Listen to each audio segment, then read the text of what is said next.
अशा प्रकारे उंबरठ्याचे पूजन केल्याने त्या घरात माता लक्ष्मी सदैव वास करते. अशा प्रकारे उंबरठ्याचे पूजन केल्याने त्या घरात माता लक्ष्मी सदैव वास करते. हिंदू धर्मशास्त्रामध्ये घरासाठी अनेक नियम सांगण्यात आलेले आहेत.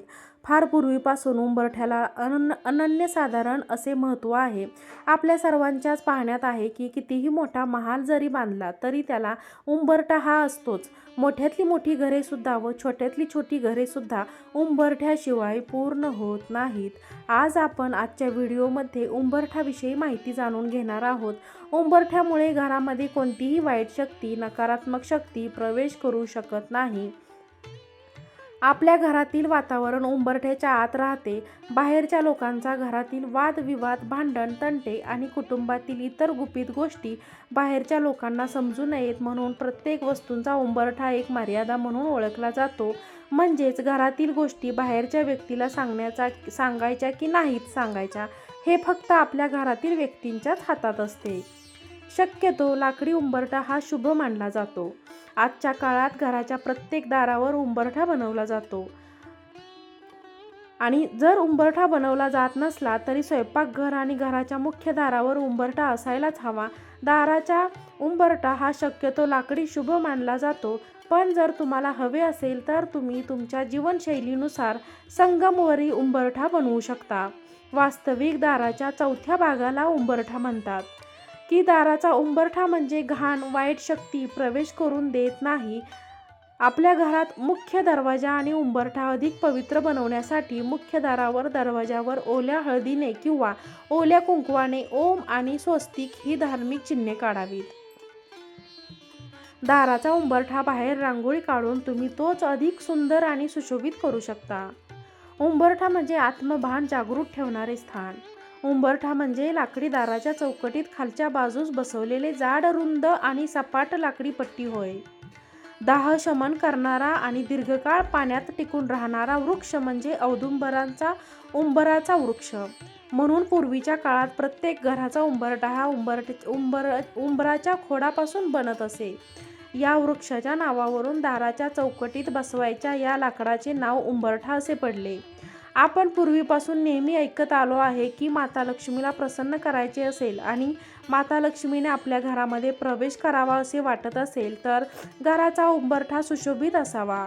म्हणजे आपल्या घराचा उंबरठा हा सुशोभित असेल तर माता लक्ष्मी प्रसन्न होऊन घरामध्ये प्रवेश करते आणि आपल्या घरात शुभाशीर्वाद देत असते. त्यामुळे घराचा उंबरठा शक्य तेवढा सुशोभित आणि नेहमी स्वच्छ ठेवावा. आपल्या घराच्या बाहेरील आणि आजूबाजूची जागा स्वच्छ असावी. आपल्या घराच्या मुख्य दरवाजा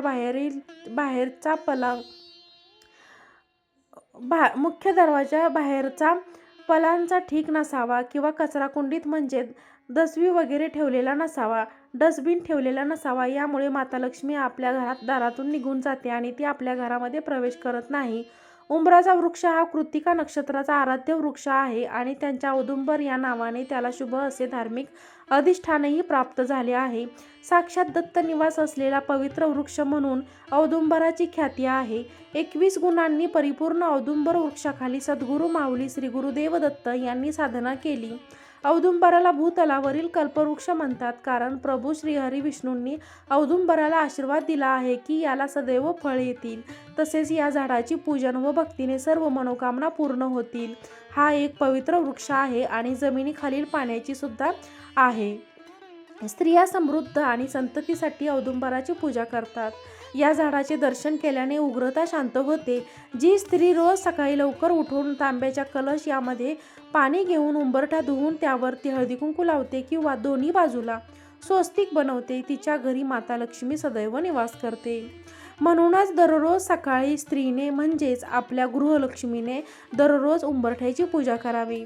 मात्र उंबरठ्यावर लक्ष्मीचे पावलं चिटकवू नयेत आणि जरी तुम्ही लक्ष्मीचे पावले चिटकवली तरी ती आपला त्यावर पाय पडणार नाही अशा पद्धतीने उंबरठ्याच्या कडेला लावावीत. अन्यथा आपले पाऊल पडेल तर तो माता लक्ष्मीचा अपमान समजला जातो. उंबरठ्याची पूजा करावी. उंबरठ्यावर सर्व देवांचा वास असतो असं म्हटलं जातं. तसेच आपल्या मुख्य दरवाजावर आपल्या कुलदेवतेचा निवास असतो. त्यामुळे घराचा मुख्य दरवाजा आणि उंबरठा हा नेहमी स्वच्छ आणि सुशोभित असावा. तसेच प्रत्येक गुरुवारी आणि सणासुदीच्या वेळी उंबरठ्यावर हळदीचे लेपन करावे. यामुळे देखील घरामध्ये वाईट शक्तींचा, नकारात्मक शक्तींचा प्रवेश होत नाही आणि घरामध्ये सकारात्मक शक्तींचा सदैव वास राहतो. घराचा उंबरठा बाहेरील उजव्या बाजूला एका दिव्यामध्ये 2 लवंगा, 1 वेलची आणि कापसाची जोड वात घालून एक दिवा प्रज्वलित करावा. यामुळे घरामध्ये नकारात्मक शक्ती प्रवेश करत नाही आणि माता लक्ष्मी असा दिवा पाहून घराकडे आकर्षित होते आणि घरामध्ये प्रवेश करते. किमान 15 मिनिटे तरी हा दिवा तेवत राहावा. ही सकाळच्या सायंकाळच्या वेळी माता लक्ष्मीचा आपल्या घरामध्ये प्रवेश करण्यासाठी वेळ असते. अशा वेळी तिला प्रसन्न करण्यासाठी असा दिवा आपल्या मुख्य प्रवेशद्वारावर अवश्य लावावा. काही वर्ष पाठीमागे गेल्यास घरातील गृहिणी रोज सकाळी उंबरठ्याची पूजा न चुकता करायची. उंबरठ्यावर नरसिंह लक्ष्मीचे स्थान असते तर चौकटीवर गणेशाचे स्थान असते. घरात कोण कसे आणि काय घेऊन जाते त्यावर त्यांचे ध्यान असते. उंबरठ्याला महत्त्व असल्याने पूर्वी घराघरात रोज सकाळी उंबरठ्याची पूजा केली जात होती. असे घरात बाहेर म्हणजेच अंगणात साफसफाई करून सडा रांगोळी सुद्धा केली जात असेल.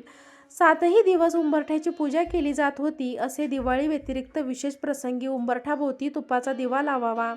विशेष प्रसंगी घराच्या मुख्य उंबरठ्यावरती स्वस्तिक बनवून आणि हळदी कुंकू टाका. घरातील स्त्रीने सकाळी आंघोळीनंतर उंबरठ्याची पूजा करावी. म्हणजेच देवपूजा करून शेवटी उंबरठ्याची पूजा करावी. घराच्या बाहेरील उंबरठ्याची पूजा करणे ही अंधश्रद्धा नसून घरासमोर जर रांगोळी काढली तर घरात किडे मुंगी प्रवेश करत नाहीत.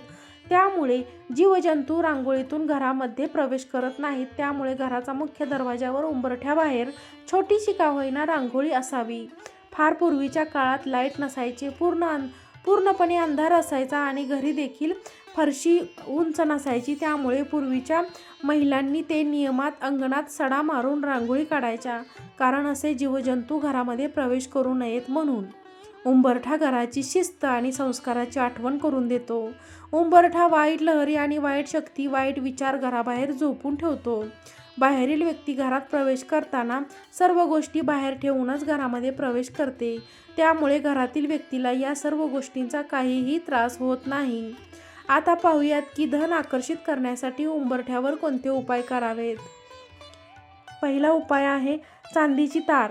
मुख्य दरवाजावर किंवा मुख्य दरवाजाच्या चौकटीवर बनवताना त्याखाली चांदीची तार घालावी. असे करणे खूप शुभ मानले जाते. चांदीची तार घातल्याने घरातील वातावरण शांत राहते. उंबऱ्याच्या खाली चांदीची चपटी तार ठेवली तर अशा घरांमध्ये सुख समृद्धी येते. अशा घरात आनंदाला उधाण येते. अशा घरांमध्ये माता लक्ष्मीचा वास असतो आणि त्या घराची भरभराट होते. माता लक्ष्मी अशा घरामध्ये सदैव स्थिर राहते. घराचा वास्तूचा मुख्य दरवाजा शुभ असतो, कारण आजकाल एका दरवाजाची फॅशन आली आहे, परंतु वास्तुशास्त्रानुसार 2 दरवाजे शुभ मानले गेले आहेत. खरं तर एका दरवाजासाठी उंबरठ्याची आवश्यकता नसते, परंतु 2 दरवाजा घराच्या उंबरठ्याशिवाय अपूर्ण असतो. कारण घरात कोणतेही शुभमंगल कार्य होणार असेल तर त्याआधी मुख्य दरवाजाच्या दोन्ही बाजूला शुभ लाभ लिहिले जाते. शुभ आणि लाभ ही गणपतीची 2 मुले आहेत, म्हणून मंगल कार्यामध्ये शुभ लाभ लिहितात. ते कार्य निर्विघ्नपणे पार पडते. तसेच घराच्या चौकटीच्या उजव्या आणि डाव्या बाजूला देखील शुभ लाभ लिहिताना शेंदूर आणि कुंकू वापरल्याने गणपती आणि महालक्ष्मी यांच्यासोबत सर्व देवता प्रसन्न होतात असे मानले जाते. घराच्या उंबरठ्यावर बसून काहीही खाऊ नका किंवा गप्पा मारू नका. घराच्या उंबरठ्याला आपला पाय कधीही लागता कामा नये. जेव्हाही तुम्ही घराचा उंबरठा ओलांडताना किंवा घराच्या उंबरठ्याच्या आतमध्ये प्रवेश करता तेव्हा त्याला नमस्कार करायचा प्रयत्न करा. घराच्या उंबरठ्याला पाय ठेवणे खूप अशुभ मानले जाते. उंबरठ्यासमोर कधीही कचरा आणि घाण ठेवू नका. यामुळे देवी लक्ष्मी नाराज होते. ती घरात कधीही प्रवेश करत नाही. म्हणून आपण पूर्वीपासून ऐकत आलो आहोत की उंबरठ्याबाहेर बसू नये, कर्ज वाढत जाते. कर्ज वाढत जाते म्हणजे नेमके काय होते, तर त्या घरामध्ये माता लक्ष्मी प्रवेश करू शकत नाही, म्हणून कर्ज वाढत जाते.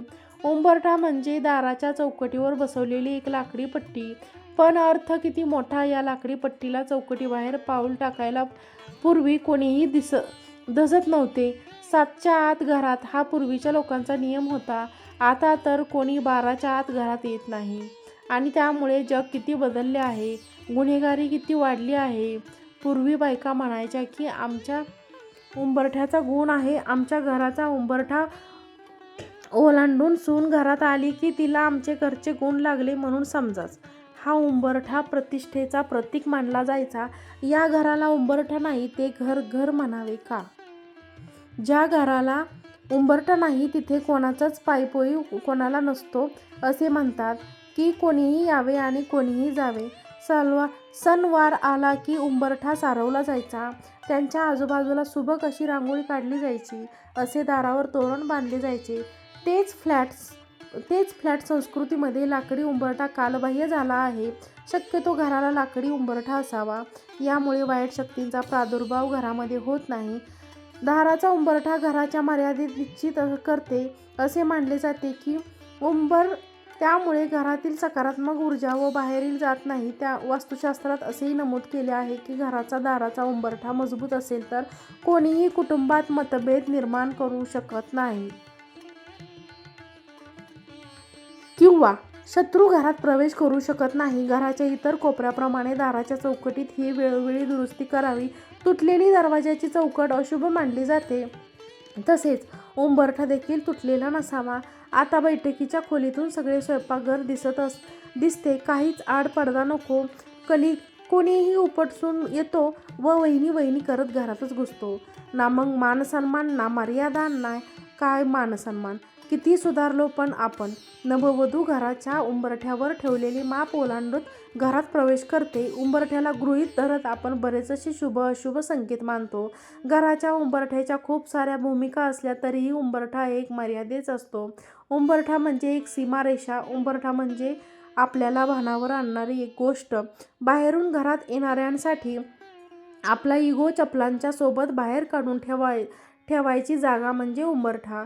प्रवेशात असलेल्या घरातल्या चालीरीतींना मान देत आपण वागायचं आहे हे उंबरठ्यांनी वेळ ओलांडतात मनात बिंबवायचे असतं. आणि घरातून बाहेर पडत असताना त्या घराने आपल्यावर कितीही संस्कार बाहेर पडल्यावरही आपण संस्कार विसरत नाही हे लक्षात आणून देणारी जागा म्हणजे उंबरठा. उंबरठा बाहेर पडल्याशिवाय जग काय आहे हे कळत नाही हे म्हणतात ना, ते अगदी खरं आहे. उंबरठ्याच्या बाहेर पडल्याशिवाय आई वडील काय चीज आहे हेही कळत नाही. जेव्हा बाहेरच्या जगात वावरतो तेव्हा आई वडिलांची आठवण येते आणि मग समजते की आपल्या आई वडील आपल्यासाठी काय करतात आणि घर परिवारामध्ये राहणं किती सोपं असतं. निष्काळजीपणे आपण आपल्या घरामध्ये आपल्या कुटुंबावर खूप प्रेम करत असतो. बाहेर मात्र गेल्यावर या सर्व गोष्टींची जाणीव करून देणारा हा उंबरठाच असतो. उंबरठे झिजल्याशिवाय यश पदरात पडत नाही हे सुद्धा खरंच आहे. पण उंबरठे झिजवताना आपल्यावर उंबऱ्याने केलेले संस्कार लक्षात ठेवले तर निसरड्यांना सामना करणं सोपं होत असतं. अजून एक गोष्ट इथे प्रकर्षाने सांगायला हवी ती म्हणजे उंबरठ्याच्या बाहेर पडण्यासाठी फार मोठे धैर्य लागतं आणि बाहेरच्या जगात वावरण्यासाठी मर्यादेचे फार मोठे भान लागतं. हे भान जे कोणी जपतं त्याच्या आयुष्यात नेहमीच सोनं होतं. उंबरठा म्हणजे लक्ष्मण रेखा. जी पवित्र असेल, वाईट असेल, त्या वस्तू असतील, विचार असतील, त्या उंबरठ्याच्या आत थरा नाही. मग ते काहीही असू शकते. कुलक्षणी मित्र असतील, भ्रष्टाचाराचा पैसा असेल, व्यसनांसाठी लागणारे साहित्य असेल, वाईट विचार असतील, त्यांना उंबरठ्याच्या आत स्थान नाही. म्हणूनच जे वाईट प्रवृत्तीचे कोणी आले तर त्यांना उंबरठ्याच्या बाहेरूनच निरोप दिला जायचा. म्हणूनच पूर्वीच्या घरांना ओसऱ्या असायच्या. चहा पाणी गप्पा बाहेरच व्हायच्या. घरातील गृहलक्ष्मीला सुद्धा कधी बाहेर जायचे आणि कधी नाही याचे भान असायचे. आता काय भाऊजी करत असेल त्या अवतारात बाहेर जाते. घरातील संस्कार ज्येष्ठांचे वर्तन, मुलांचे वळण हेच त्या घराचे व्यक्तिमत्व ठरवते. म्हणजे मर्यादा जशी नदीला 2 काठांची मर्यादा असते, सागराला किनाऱ्याची मर्यादा असते. ज्यावेळी नदी सागर मर्यादा ओलांडतात तेव्हा प्रलय होतो. तसेच उंबरठ्याची मर्यादा आणली की कुटुंबावर संकट ठरलेले आहे. म्हणूनच आपण आपली संस्कृती जपली तर पुढील पिढी त्यातून आदर्श नक्की घेईल. एकूणच काय, मर्यादा प्रभू श्रीरामांनी पाळली आणि आपण ती ध्यानात ठेवावी. उंबरठा ओलांडताना मर्यादेचे भान ठेवावा. जर तुम्हाला हा व्हिडिओ उपयुक्त वाटला असेल तर व्हिडिओला एक लाईक करा, चॅनलला सबस्क्राईब करा. आजचा व्हिडिओ पाहिल्याबद्दल आपणा सर्वांचे मनापासून आभार. श्री स्वामी समर्थ.